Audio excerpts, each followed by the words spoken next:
إن الحمد لله نحمده ونستعينه ونستغفره ونعوذ بالله من شرور أنفسنا ومن سيئات أعمالنا. من يهده الله فلا مضل له ومن يضلل فلا هادي له، وأشهد أن لا إله إلا الله وحده لا شريك له، وأشهد أن محمدا عبده ورسوله صلى الله عليه وعلى آله وسلم. أما بعد، فإن أصدق الحديث كتاب الله، وخير الهدي هدي محمد صلى الله عليه وعلى آله وسلم، وشر الأمور محدثاتها، وكل محدثة بدعة، وكل بدعة ضلالة، وكل ضلالة في النار. أما بعد، فقد قال الإمام الدارمي رحمه الله تعالى في مقدمة سننه: باب ما أكرم به النبي صلى الله عليه وسلم بنزول الطعام من السماء. قال رحمه الله: حدثنا محمد بن المبارك والصوري الإمام الحافظ الثقة، خرجوا له في الدواوين الست.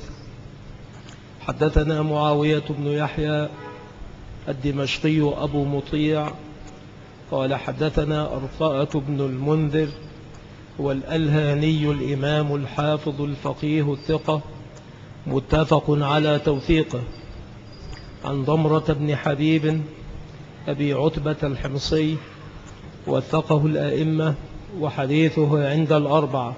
قال: سمعت مسلمة السكوني، وقال غير محمد سلمة السكوني رضي الله عنه قال: بينما نحن عند رسول الله صلى الله عليه وسلم إذ قال قائل: يا رسول الله، هل أتيت بطعام من السماء؟ قال: نعم، أتيت بطعام. قال: يا نبي الله، هل كان فيه من فضل؟ قال: نعم. قال: فما فعل به؟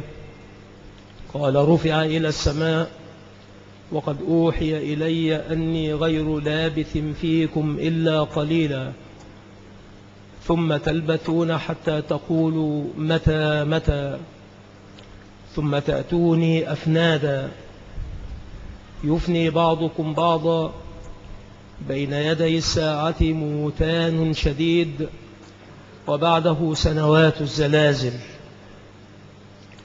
ثم تأتوني أفنادا، أي جماعات متفرقين، يأتون قوما بعد قوم، واحده فند، ويقالهم فند على حدة، أي فئة على حدة.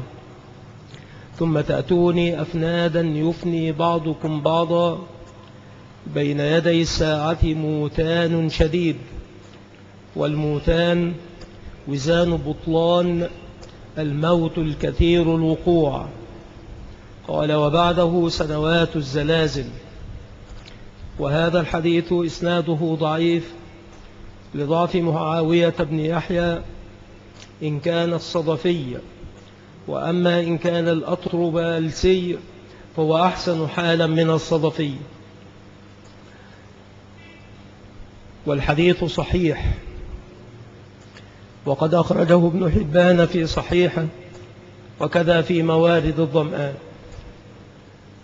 قال الإمام رحمه الله تعالى: أخبرنا عثمان بن محمد ابن أبي شيبة الإمام الحافظ الكبير، أخرج له البخاري ومسلم. قال: حدثنا يزيد بن هارون، هو الإمام شيخ الإسلام. أنبأنا سليمان التيمي وأبو المعتمر البصري، متفق على إمامته وتوثيقه، عن أبي العلاء يزيد بن عبد الله بن الشخير، أحد الأئمة الثقات، وحديثه في الكتب الستة، عن سمرة بن جندب رضي الله عنه أن رسول الله صلى الله عليه وسلم أتي بقصعة من ثريد، فوضعت بين يدي القوم، فتعاقبوها إلى الظهر من غدوة، يقوم قوم ويجلس آخرون. فقال رجل لسمرة بن جندب أما كانت تمد؟ فقال سمرة: من أي شيء تعجب؟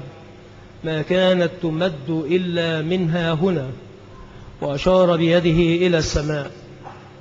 الحديث حديث صحيح، وقد أخرجه أحمد والترمذي وابن أبي شيبة وأبو نعيم في دلائل النبوة وابن حبان وغيرهم.